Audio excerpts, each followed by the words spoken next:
నమస్తే welcome to KK news నేను Sridevi Uttarandhra YCP నేతలు ఆగ్రహంగా ఉన్నారా అధినేత నిర్ణయంపై అసంతృప్తి వ్యక్తం చేస్తున్నారా ఉత్తరాంధ్ర సమన్వయకర్త నియామకం విషయంలో తమ అభిప్రాయాన్ని పరిగణలోనికి తీసుకోలేదని భావిస్తున్నారా అంటే అవుననే సమాధానమే వినిపిస్తుంది ఉత్తరాంధ్ర వైసీపీ సమన్వయకర్తగా ఉన్న విజయసాయి రెడ్డి కొద్ది రోజుల క్రిందట రాజీనామా చేశారు పార్టీ పదవులతో పాటు రాజ్యసభ సభ్యత్వాన్ని కూడా వదులుకున్నారు శాశ్వతంగా రాజకీయాలకు గుడ్ బై చెప్పేశారు ఇక దీంతో విజయసాయి రెడ్డి స్థానంలో కొత్త నేత ఎంపిక అనివార్యంగా మారింది అయితే రకరకాల పేర్లు తెరపైకి వచ్చాయి చివరకు అనూహ్యంగా మాజీ మంత్రి కురసాల కన్నబాబు పేరును ఖరారు చేశారు జగన్మోహన్ రెడ్డి దీంతో ఆ పదవిపై ఆశలు పెట్టుకున్న వైసీపీ నేతలు ఒక్కసారిగా షాక్ కు గురయ్యారు మరోవైపు ఉత్తరాంధ్ర సమన్వయకర్త పదవిని ఎక్కువగా ఆశించారు మాజీ మంత్రి బొత్స సత్యనారాయణ ప్రస్తుతం ఆయన ఉభయ గోదావరి జిల్లాల పార్టీ ఇన్ఛార్జ్ గా ఉన్నారు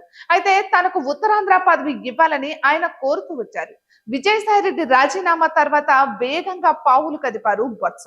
ఉత్తరాంధ్రలో సమన్వయకర్త బాధ్యతలను అప్పగిస్తే 3 జిల్లాల్లో పార్టీ గెలుపు బాధ్యతలను చూసుకుంటానని బొత్స జగన్మోహన్ రెడ్డికి చెప్పినట్లుగా సమాచారం అయితే ఇప్పటికే విశాఖ స్థానిక సంస్థల ఎమ్మెల్సీగా అవకాశం ఇచ్చారు జగన్ ఆపై శాసన మండలిలో వైసీపీ పక్ష నేతగా కూడా ఉన్నారు అందుకే ఆయన పేరును పరిగణలోనికి తీసుకోలేదు ఇక ఇంకోవైపు మాజీ మంత్రి పేర్ని నాని పేరు ప్రముఖంగా వినిపించింది ఆయనకు సమన్వయకర్త బాధ్యతలను అప్పగిస్తారని టాక్ నడిచింది కానీ ఇప్పుడు ఏకంగా మాజీ మంత్రి కురసాల కన్నబాబు పేరును ఖరారు చేస్తూ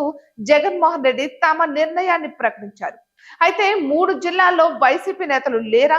సమన్వయకర్త పదవికి సరిపోరా అంటూ వైఎస్ఆర్ కాంగ్రెస్ పార్టీ శ్రేణులు ఆగ్రహం వ్యక్తం చేస్తున్నట్లుగా సమాచారం అయితే జగన్మోహన్ రెడ్డి మాత్రం గత అనుభవాల దృష్ట్యా తనకు అత్యంత సన్నిహితుడైన కురసాల కన్నబాబుకు ప్రాధాన్యం ఇచ్చినట్లుగా తెలుస్తోంది ఇటువంటి మరెన్నో వీడియోస్ కోసం కేకే న్యూస్ తెలుగు ఛానల్ ని సబ్స్క్రైబ్ చేసుకోండి